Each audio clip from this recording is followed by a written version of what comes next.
সমিতি যে যারা অবসরপ্রাপ্ত শিক্ষকদের বিদায় এবং সম্বর্ধনা দেওয়ার অনুষ্ঠান।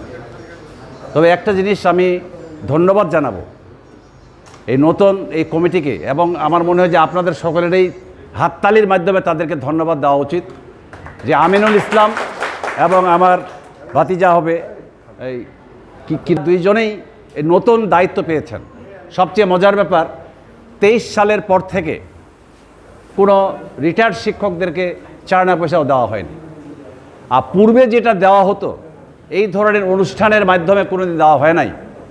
আজকেই প্রথম এই ধরনের একটা অনুষ্ঠানের মাধ্যমে টাকা জয় টাকাই হোক, কিন্তু যিনারা রিটায়ার্ড করেছেন তাদেরকে সম্মানিত করা এইভাবে সকলকে ডেকে, এবং আমরা যারা আমন্ত্রিত অতিথি রয়েছি আমাদেরকে আমন্ত্রণ করে এইভাবে ডেকে যে আজকে সম্বর্ধনা দিচ্ছেন, এই জন্য আমি আবারও বলবো যে শিক্ষক সমাজ তাদেরকে ধন্যবাদ দেওয়া উচিত।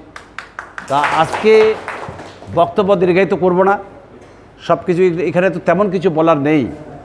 আপনারা জাতির মেরুদণ্ড, সামনে কিন্তু নির্বাচন, আবারও কিন্তু আপনাদেরকে পরীক্ষা দিতে হবে।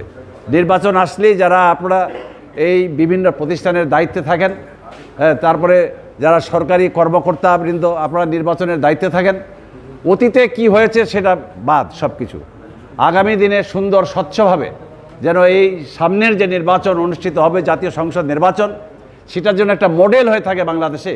সেই ধরনের একটা যারা দায়িত্ব পাবেন নির্বাচনের, সেই ধরনের একটা স্বচ্ছ এবং সুন্দর নির্বাচন আপনাদের কাছ থেকে আশা করি।